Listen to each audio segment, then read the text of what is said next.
For 18 long seasons, Kody Brown never stopped talking. He talked to his wives. He talked to his children. He talked to the producers. And for nearly 2 decades, he talked to us, the audience, through the cold, unblinking eye of a television camera. He sold us a story, a carefully polished narrative about faith, family, and the noble struggles of plural love. But what Kody never realized, what the network never saw coming, was that every word, every frustrated sigh, every tearful confession could one day be evidence. Evidence in a courtroom. This is the part of the story TLC doesn't want you to hear. What you're about to witness is the result of deep research, insider leaks, and exclusive analysis from people who've watched the Brown Empire crumble from the inside out. So if you believe the truth has been hiding in plain sight all along, hit that like button right now, subscribe, and turn on notifications. Because this investigation changes everything. Let's begin. The end of the Brown family didn't come crashing down in one explosive moment. It rotted slowly from within. First came Christine, the spiritual heartbeat of the family, who finally had enough. She packed her faith, her children, and her freedom and fled to Utah, shattering the illusion of plural harmony. Then Janelle, the steady, logical builder, reached her breaking point. She chose her children and her financial independence over a man who no longer saw her worth. And finally, Mary, the first wife, the loyal soldier, was released from a spiritual marriage that had long since died, a bond kept alive only for the cameras. To the public, it looked like emotional chaos, heartbreak, betrayal, and distance. That's the story TLC wanted you to buy. But what if the truth was colder? What if this wasn't about love at all? What if it was about money, assets, contracts, and decades of manipulation disguised as faith? According to insiders close to the family's legal dealings, the wives' departures didn't just break a marriage, they triggered one of the most complicated, secretive, and bitter legal disputes in reality TV history. Not filmed, not televised, but fought quietly, behind sealed doors, under fluorescent lights, in law offices and arbitration rooms. And the center of it all? Coyote Pass. That land, barren, quiet, and dry, was supposed to be the Browns' promised land. Their final act of unity, the place they'd build their forever homes and prove their dream still worked. Instead, it became the battlefield that destroyed them. Together, they'd poured everything into it. TLC checks, Janelle's real estate earnings, Christine's MLM income, Mary's business profits. They built an LLC, Brown Family Properties LLC, a legal bond stronger than any spiritual marriage. Because a spiritual union can end with a conversation, but an LLC, that takes lawyers, signatures, and division of assets. And when that partnership began to collapse, the question became unavoidable: who actually owned what? Janelle had lived in an RV on the property, literally sleeping on the soil she believed was hers. Christine sold her Las Vegas home, contributing her profits to the family pot. That pot, of course, was managed entirely by one man, Kody Brown. He was the manager of the LLC, the self-declared patriarch, and according to whispers from those close to him, he wasn't about to hand it over. To Kody, Coyote Pass wasn't a shared dream anymore. It was his legacy. His and Robin's. So the wives' legal team started digging, through financial records, property deeds, and years of hidden accounts. Their goal was simple: prove financial contribution. Who paid what and where did it go? But Kody's defense? It was built on the very foundation of his belief system. He allegedly argued that all the money, every paycheck, every investment, every dollar, was family money. God's money. Money that he, as patriarch, had divine authority to distribute. And that's how it all came to a standstill. A family divided, a fortune in limbo, and a patriarch fighting to keep control over an empire built on faith, secrecy, and television fame. A legal war of he said, she said, except this time, there were 4 she's, and only one man left standing in the wreckage. The wives' legal teams had everything: receipts, records, spreadsheets stacked higher than the Coyote Pass hills. But one thing was missing: proof of intent. They could show where the money went, but not why. They couldn't prove, not yet, that Kody had deliberately drained the resources from his older marriages to prop up Robin's world.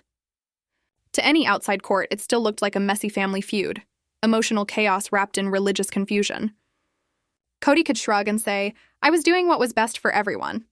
And because his entire belief system blurred the line between faith and finance, it was almost impossible to pin down motive.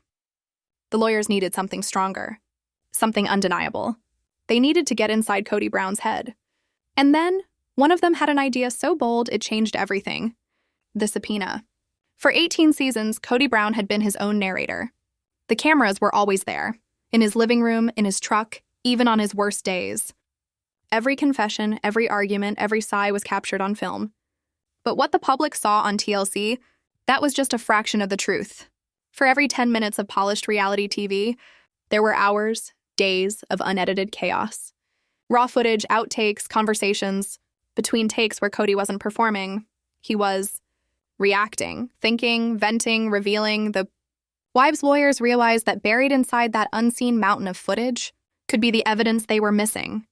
The unfiltered thoughts of a man who believed the cameras were his allies. So they went for it.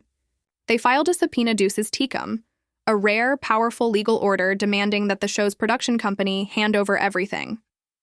Not just contracts or bank statements, but all unaired footage, every one-on-one, every tell-all, every moment that never saw the light of day. Because if Kody was ever going to slip, if he was ever going to admit what he truly thought of each wife, of their money, and of Robin, it would be when the cameras stopped rolling. But the mics were still hot. Think about those tell-all tapings. Kody sits under scorching studio lights for hours, being grilled about his family's implosion. He paces, he sweats, he gets defensive. The mask starts to crack.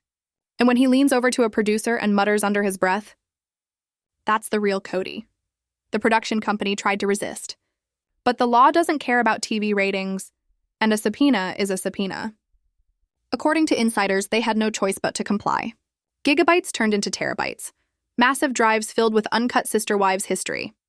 Years of behind-the-scenes moments, raw, messy, and untouched by TLC editors, delivered straight into the hands of the lawyers.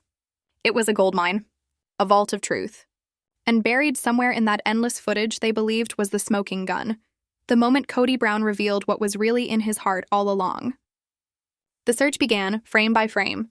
Every sigh, every whisper, every unguarded look. Somewhere in that digital haystack lay the evidence that could finally prove everything the wives had suspected for years. And when they found it, it would shake the sister wives' empire to its core. They didn't have to search long. The evidence they unearthed was more explosive than anyone could have imagined. It wasn't buried in the big moments, not in the screaming matches or the tears that made it on air. No, the truth lived in the quiet, in the sighs, the side comments, the muttered asides. And when they found it, the first bombshell was aimed directly at wife number one, Meri. The first tape was nicknamed "I'm Just Playing a Part." The scene, as insiders describe it, came from the raw tapes of a recent tell-all filming. Cameras had just wrapped a painful segment about the official end of Kody and Meri's spiritual marriage. Meri sat on the couch, visibly shaken. The director called for a break. Kody stood up, loosened his tie, and walked toward a producer, unaware that his mic was still live. The producer tried to comfort him. That was a tough one, man. She's really taking it hard. And then Kody said the words that changed everything. Taking it hard? Come on, you and I both know the deal. This spiritual marriage thing, it's just a storyline now. Meri's out. She's been out for a decade. I'm just playing a part in the show. It's what keeps the checks coming in. For her, for me, for everyone. She knows it, I know it. We're just actors at this point. That one moment, those few words, demolished over a decade of narrative control. For years, Kody presented his relationship with Meri as tragic but spiritual. He told viewers the romance had died, but the covenant remained. He kept hope alive, for her, for the audience, and for the brand. But this tape reframed everything. This wasn't about lost love or fading connection. It was about money and manipulation. Kody's own words painted the marriage as a performance, a scripted illusion meant to keep the TLC machine running. Playing a part for the show wasn't just an emotional betrayal. It was a potential admission of fraud. Legal analysts have suggested this alleged statement could be devastating in court. Why? Because it establishes intent, the missing piece the lawyers had been searching for. If Kody knowingly misrepresented his marriage to maintain income and control family assets, it wasn't just emotional deceit. It was a business strategy. From Meri's perspective, the damage was unfathomable. She'd sacrificed everything, Her business, her independence, her future, for a union she believed still held spiritual value. She stayed loyal under the illusion that she was still a wife, still part of a divine family unit. But Kody's alleged admissions suggested he knew it was all a lie, and perpetuated it for profit. The will they won't they storyline wasn't about hope. It was about ratings. It kept viewers hooked, advertisers paying, and the show alive. And in court, that distinction changes everything. This was no longer a narrative about a broken marriage. It became the story of a calculated deception. The first tape cracked Kody's armor. It proved he could, and did, say one thing to the cameras and something entirely different when he thought no one was listening. But as damning as that was, it was just the beginning. Because the next unearthed clip wouldn't just expose emotional fraud, it would strike at the financial heart of the Brown empire.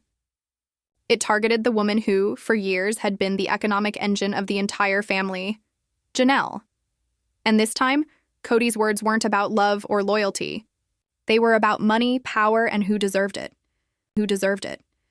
What began as whispers of betrayal ended in a moment that would define Kody Brown's legacy forever.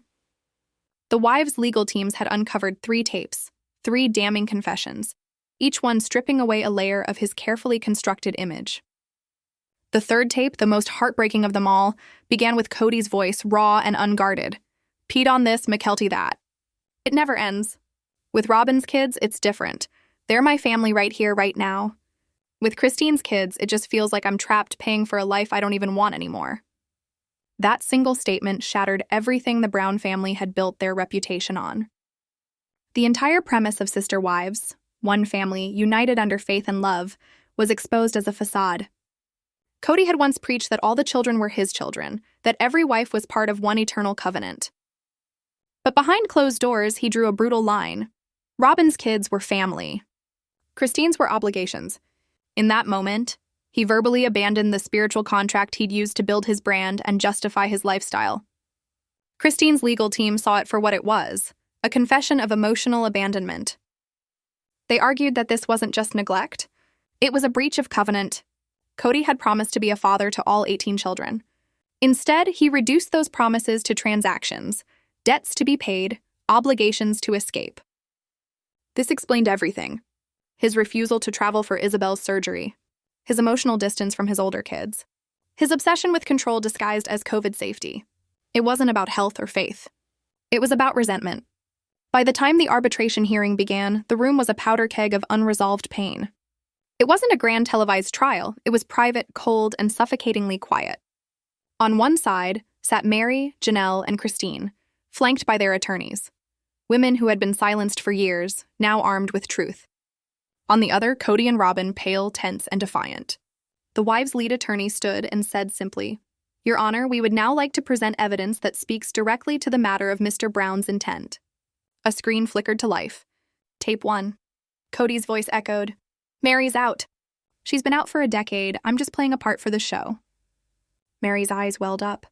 10 years of humiliation reduced to a soundbite. The room fell silent. Tape 2. Kody again. "Financially, Janelle is my business partner. But Robin is my soulmate.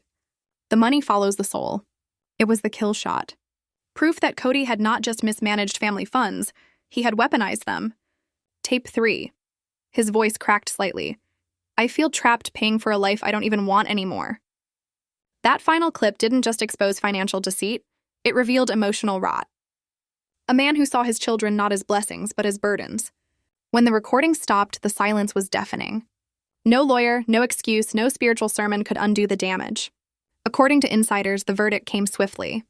The arbitrator dissolved the Brown Family Properties LLC, ordering an independent trustee to sell every parcel of Coyote Pass. The dream that once symbolized unity was dead, executed by court order. The proceeds would be divided unequally, weighted toward Janelle and Christine, the ones who had actually funded the family's future. Substantial damages were also awarded to Mary and Christine for emotional distress and fraudulent inducement. Their pain quantified, their dignity restored. For Kody and Robin, the fallout was devastating. The mansion, the land, the financial safety net, gone. Reports say the judgment nearly wiped out everything they had built. Kody's kingdom collapsed, not because of betrayal from his wives, but because of his own arrogance. For 18 seasons, he lived behind a camera, believing he could control the story. But the microphone was always on. He wasn't destroyed by Christine's courage, Janelle's logic, or Mary's silence. He was destroyed by his own words. The tapes, the secret recordings that were never meant to see the light of day, became his legacy. And in the end, Kody Brown wasn't undone by the women he underestimated. He was undone by himself. He was undone by himself.